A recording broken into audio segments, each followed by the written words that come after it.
오늘 주일 예배에 참석하신 여러분들 주님의 이름으로 환영 축복합니다. 7월 마지막 주일입니다. 내일부터 8월이 시작되는데요. 참 시간이 빨리 가죠. 그렇지만 또 주님 오실 날도 빨리 온다는 거죠. 오늘 우리가 이제 요한계시록 오늘 1장부터 11장의 내용이고요. 다음 주는 이제 12장서부터 이제 끝장까지인데, 그렇게 되면 우리가 코로나 전부터 우리가 창세기부터 쭉 했던 것을 이제 마치게 됩니다. 오늘 이제 요한계시록 부분인데, 사실 그 요한계시록 성경이 기록될 때가 한 1세기경이거든요. 한 100년, 그러니까 AD 한 100년쯤 1세기경. 아까 여기 나온 것처럼 네로 황제의 핍박도 굉장히 강했고요. 도미티안 황제 때 또 이 정점을 이뤘죠. 말씀을 드린 대로 얼마나 심했으면 사람들, 예수를 그리스도로 고백한 사람들을 자기들 가든 파티하는데 그 사람들을 가든에다 박아놓고 거기에 기름 옷 같은 걸 입혀서 불을 붙여놓고 밤에 환하게 비치는 그런 끔찍한 일들이 일어난 거예요. 그러니까 정말 우리가 요즘은 자유롭게 신앙생활하고 자유롭게 예배를 드리고 있지만, 사실은 한때 이러한 고난과 역경 가운데 예수님을 믿었던 시대가 있었다는 거예요. 그들 그 상황을 보면 왜 하나님은 침묵하시는지, 이러한 고난과 환난, 역경이 있는데 왜 하나님은 침묵하시는지, 우리도 그럴 때 있잖아요. 살아가면서 왜 나에게 이러한 일이 일어날까?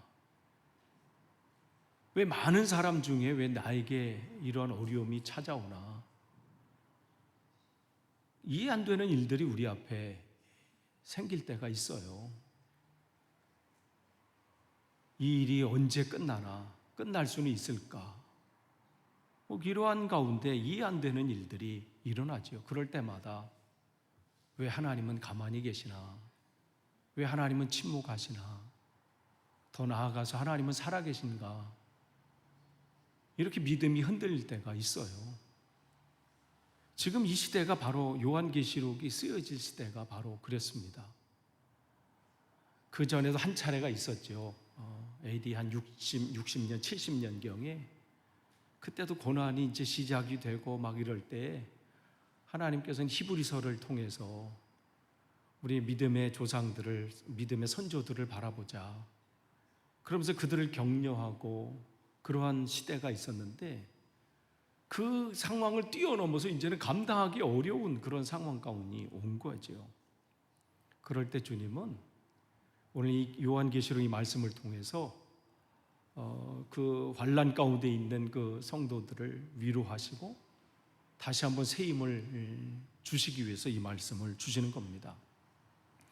2장부터 요한계시록 2장부터 3장까지는 우리가 지금 이제 소아시아 지역, 터키죠.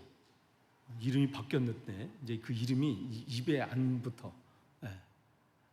거기에 있는 초대 7교회잖아요. 그 7교회를 대표로 해서 에베소 교회부터 시작해서 빌라델피아 교회, 또 라우디게 교회까지 7교회가 등장하는데, 그 7교회는 그냥 거기에 있는 7교회를 얘기하는 게 아니라 이 시대에 하나님 앞에, 말씀 앞에 서려고 하고 믿음의 길을 걸어가고 있는 교회들을 상징하는 것이죠.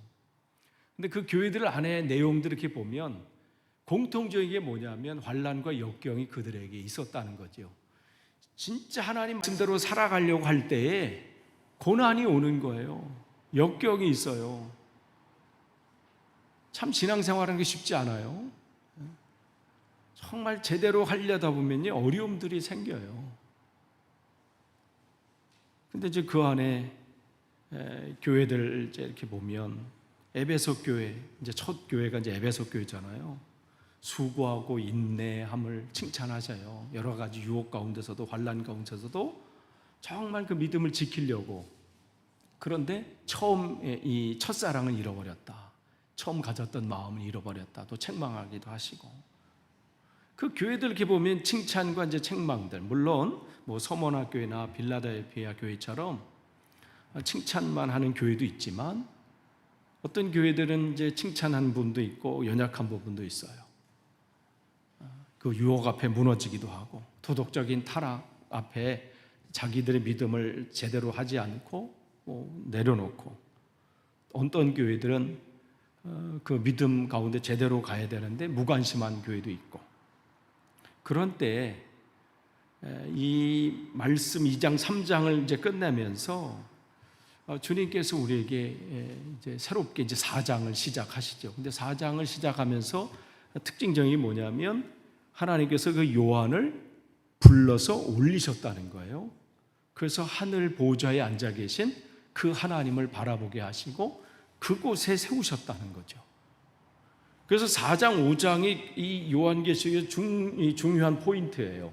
이제 2장, 3장 하면서 교회 7교회, 이 세상에 있는 교회들에서 말씀하신 다음에 장면이 바뀌어지면서 이제 하나님을 소개하고 그 다음에 5장에서는 예수 그리스도를 소개하고 있습니다. 그러면서 그들에게 말씀하시는 이 요한계시록의 이 주제라고 할까요? 말하고자 하는 그 특징은 뭐냐면 하나님이 왕이 되셔서 다스리신다. 이게 요한계시록의 요약하면 그겁니다. 지금 그들 지금 박해받고 있고 고난받고 있는 그 사람들이 눈에 볼 때는 로마 황제가 다스리고 있어. 그리고 그 핍박 앞에 자기들은 끝날 것처럼 보이고 희망이 안 보여. 핍박은 점점 강해져요.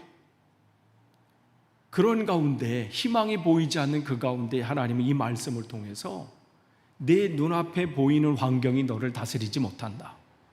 내 눈앞에 펼쳐지는 그 상황이 너를 삼키지 못한다. 내가 왕이 돼서 내가 다스린다. 이 말씀을 주시는 겁니다. 그것은 예수님께서 또 이 땅에서 우리에게 말씀해 주셨죠. 세상에서 너희가 환난을 당하나 담대해라. 내가 세상을 이기었다. 그 말씀과 더불어 오늘 이 요한계시록 말씀도 마찬가지입니다. 세상의 관점으로 바라보면요, 세상의 악한 것들이, 그 세력들이 득세하는 것 같고 이기는 것 같고 하나님의 백성들은 무너지는 것 같고 또 그 당시 교회들은 비참한 가운데 있고 끝난 것처럼 보여도 그것이 끝이 아니라는 것을 말씀해 주시죠. 그래서 오늘 4장에서 중요한 포인트 중에 하나가 뭐냐면 하늘 보좌에 앉으신 이 하나님이시잖아요. 하늘 보좌를 말씀해 주고 있어요. 그 보좌에 계신 그분이 우리를 그냥 놔두시지 않는다는 겁니다. 그분이 다시 오실 것이고 누가 이 땅을 다스리는지, 그러니까 지금 눈앞에 보이는 교회를 통해서 지금 눈앞에 보이는 나타나는 어떤 현상들, 그것만 몰두하고 절망하거나 실망하지 말아라. 그 너머에 있는 세계를 바라봐라. 이것을 우리에게 말씀해 주시죠. 누가 이 세상을 다스리는가? 그래서 이 요한계시록에는 두 가지 보좌, 이 자리를 얘기해요. 하나는 오늘 4장에 나오는 하늘의 보좌, 이 보좌를 얘기한다면 또 하나의 보좌, 이런 자리죠. 우리가 볼 때는 그냥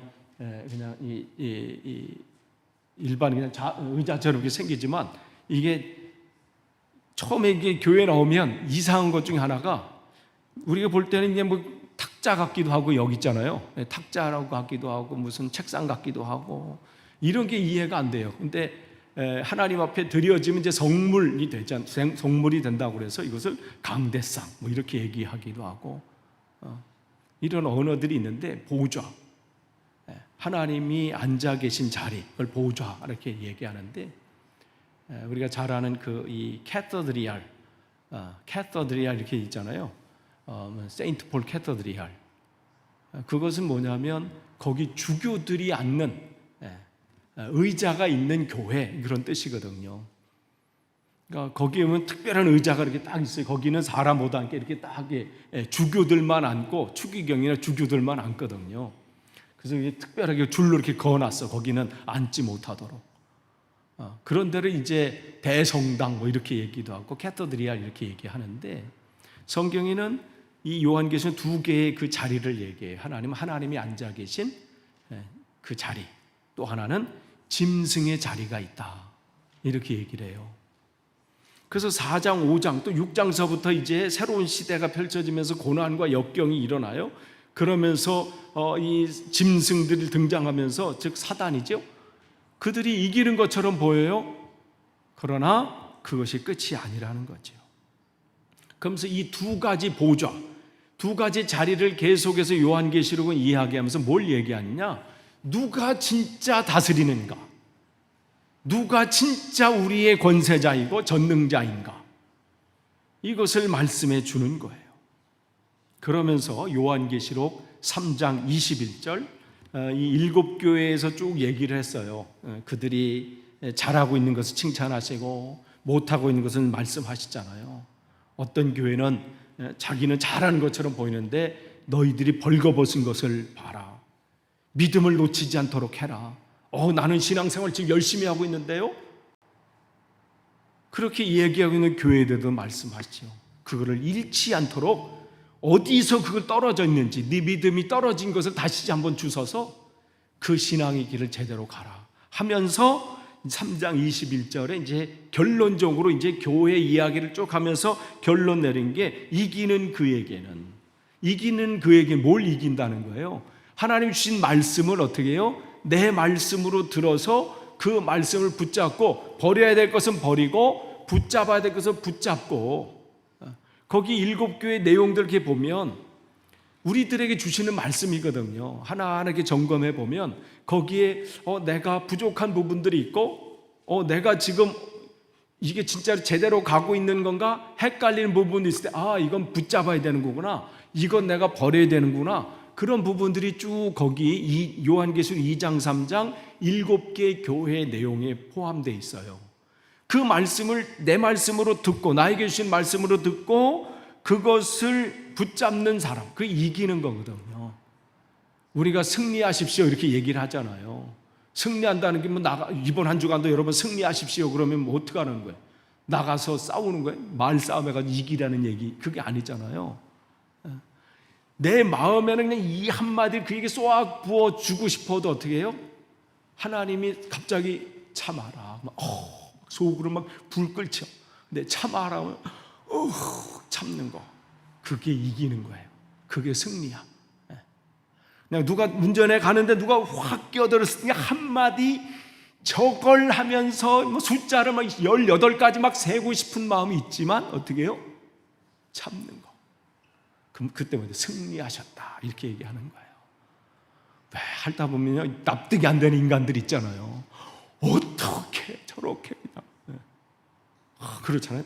다 같은 마음만 갔으면 이 세상은 다 천사들이 사는 것처럼. 근데 그러한 나도 내 아내가 볼 때는 아이고 이럴 때 있어요. 있어. 그런데 그렇게 그게 이기는 거예요. 그럼 이기는 그 사람이 뭘 주신다고 그랬어요? 여기 3장 21절에 내가 내 보좌에 함께 앉게 해준다. 그 보좌 얘기를 여기서 먼저 끌어주셨어요. 3장 21절에. 그러면서 내가 이기고 아버지 보좌에 함께 앉은 것 같이 하리라. 보좌 얘기가 처음 이게 딱 등장을 해요. 그러니까 하나님의 그 보좌, 거기에 말씀대로 붙잡고 이기는 자는 거기에 앉게 해주신다. 그러면서 이제 4장으로 넘어가는 거예요. 근데 그것을 가기 전까지 우리가 모르잖아요. 여전히 내 눈앞에는 환난과 역경과 문제가 있어. 괴로운 일들이 있어. 이해가 안 되는, 왜 나에게 이러한 문제가 생겼는지, 왜 나에게 이런 어려움이 왔는지 이해가 안 되는 일들이 있단 말이에요. 아무리 봐도 이해가 안 돼. 그럴 때 하나님께서는 요한을 올려서 먼저 보게 해주신 거예요. 그러면서 하늘의 보호자로 그를 이끌고 오시죠. 그러면서 그곳에서 하나님의 시선으로 이 땅을 보게 하신 겁니다. 성경에서 이 보호자를 얘기하고 있는 것은 다른 게 아니라 하나님이 이 땅에서 고난받고 있는 그 교회들, 그 성도들을 위로해 주시는 말씀입니다. 지금 내 눈에 볼 때는 이 내 앞에 있는 환난과 역경, 이 문제들이 끝날 것 같지가 않아요. 해결될 기미가 안 보여. 그러나 하나님께서는 그곳에서 내가 거기에 앉아 있다. 내가 다 보고 있다. 내가 너의 아버지, 내가 너의 어머니다. 끝까지 내가 너를 놓치지 않는다. 우리 아내가 고백했잖아요. 시편에 이사에 나오는 것처럼 하나님은 그 젖먹이는 부모가 자기 이 젖먹이는 아이를 버릴지라도 그런 일이 있을 수 있어요. 우리 아내도 그렇다 고백했어요. 그 쥐 앞에서. 쥐가 예전에 제가 이 첫 목회했던 데는 하여간 쥐와 같이 살았어요. 이렇게 위에는 막 다녀, 저녁에 막 운동회를 해, 막 벽에도 던지고요. 비만 새면 좋은데 그 쥐들이 막 다녀. 앞에, 그래서 문 앞에 놓으면 늘 끈끈이를 아침에 이렇게 붙여놔야 돼요.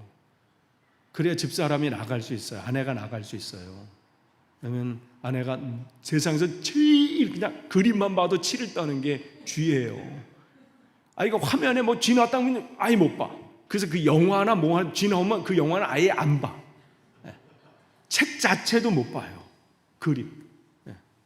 그런데 집에 뭐 다니니까 뭐 부엌에 이렇게 막 나오고 막 이러니까 꼭 끈끈이 놓으면 아침에 내가 먼저 나가서 확인해서 그걸 덮어서 버려야 그 다음에 나올 수 있거든요.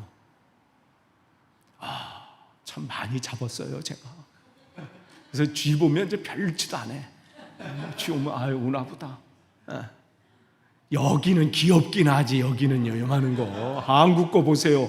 어디서 이렇게 먹고 컸는지. 그렇죠? 안 잡은 분은 얘기를 말아요. 근데 그 앞에서 선의를 놓고 이렇게 한 게 아니었어요. 그러면서 속으로 하나님, 쟤를 붙잡아 주세요. 이렇게. 얼만큼 그렇게 했으면. 하나님은 우리가 어떠한지라도 우리를 어떻게 해요? 놓지 않는다. 우리 이름을 손바닥에 새기셨대요. 내가 널 아나 이 정도가 아니고 우리가 길거리 가다 보면 어느 분이 인사할 때 당황할 때 있잖아요. 안녕하세요 그러면 누구지? 뭐 아는 척하니까 네 하지만 돌아오면서 누구지? 이럴 때 있어요. 하나님은 전혀 그렇지 않는데요. 우리 이름을 새기셨대요. 그러면서 어떻게 해요? 내가 너를 안다. 그 보호자라고 말씀하시는 것은 우리를 포기하지 않으시겠다는 거예요. 내가 다스린다. 내가 통치한다. 내가 너를 다스린다. 그게 보호자를 말씀하는. 그래서 요한을 올리셔서 그걸 보여주신 거예요. 두 번째, 그 보호자는 누가 앉는 거예요? 왕이 앉는 자리예요. 아무나 앉는 게 아니에요. 정해진 사람이 앉는 거거든요. 그러면 하나님이 왕 되신다는 거죠. 이 세상에 어떠한 것이 너를 지금 사로잡고 너를 괴롭게 하고 너를 힘들게 하고 무너뜨린다 할지라도 그것 때문에 속상해하거나 그것 때문에 실망하거나 그것 때문에 좌절하거나 힘들어하지 마라. 너는 내 것이다. 내가 너를 다스린다. 하나님이 모든 것은 하나님이 역사하시고 다스린다는 것을 말씀해 주십니다. 또한 이 보호자를 말씀해 주신 것은 세상의 다른 눈으로 바라볼 수 있는 시각을 우리에게 주십니다. 이 땅에 요한이 있었을 때는 또 이 땅의 교회 성도들은 자기 눈앞에 있는 그 환경과 역경과 그 문제에 그것 때문에 힘들어 하지요. 왜 안 그렇겠어요? 날마다 펼쳐지는 그 문제 앞에서 얼마나 우리는 힘겨워합니까? 자식 태어나면 기쁘죠. 그 기쁜 걸로 끝나나요? 이제부터 고생길이 열려진 거 아니에요? 이 아이를 어떻게 키우나? 이제 초등학교 들어가면 되나요? 이제는 피가 이제 줄었으니까, 그래도 그냥 중간하다 이제 풀타임 됐으니까, 아니잖아요. 1학년 다니고 6학년 되면 끝나나요? 중학교 때도 걱정, 고등학교 때도 걱정, 대학교 걱정, 결혼할 때도 걱정. 또 부모님은 아직도 우리를 걱정하잖아요. 너희들 잘 먹고 있니? 뭐 이렇게. 요번에 지난주에 말씀드린 것처럼 왜 이렇게 말랐니? 뭐 이러면서. 우리 눈에는 그 환경이 보이니까 걱정 안 할 수 없어요. 그런데 이 하나님이 요한을 끄집어오는 건 하늘의 보호자에서 이 땅을 바라보면 어때요? 안 보이던 게 보인다는 거죠. 그게 끝인 줄 알았는데 그 너머에 새로운 세상이 있음을 보게 하시는 거예요. 우리가 미로 같은 거 이렇게 안에 들어가면 잘 모르잖아요. 이렇게 들어가면 어디 길인지 모를 때 위에서 이렇게 보면 저렇게 해서 저렇게 나가면 그런 게 보이잖아요. 하늘의 보호자도 마찬가지예요. 우리는 눈에 보이는 그것에 빠져가지고 절망하기도 하고 때로는 교만하기도 하는데 하나님께서 요한을 올리셔서 하나님의 보호자에서 바라보게 하니까 하나님의 계획이 있으시군요. 이것이 끝이 아니군요. 하나님 목적하신 바가 있군요. 그것을 보여주시는 거예요. 그래서 성경은 계속해서 우리에게 이 요한계시록은 하나님이 어떠한 분인지를 말씀해 주셔요.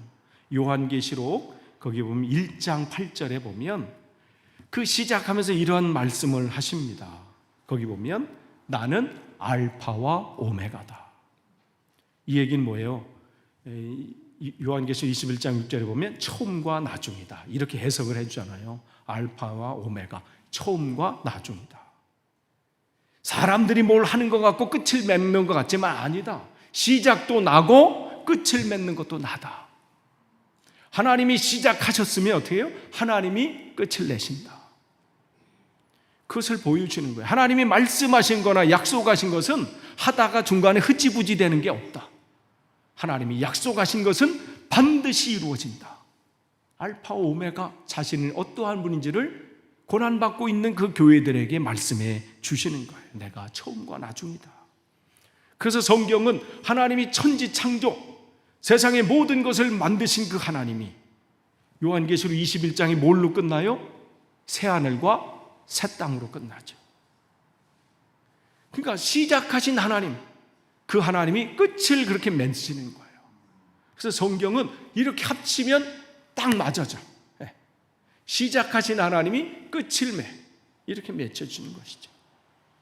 그 하나님임을 분명히 말씀하십니다. 또 여기서 또 뭐라고 말씀하세요? 전능하신 자다 이렇게 얘기하잖아요. 장차 오실 전능하신 자다. 하나님이 어떠한 분인가?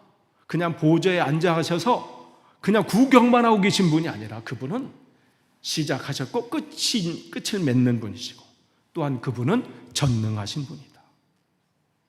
그 전능하신 분이라는 것, 그것은 바로 주 하나님이죠.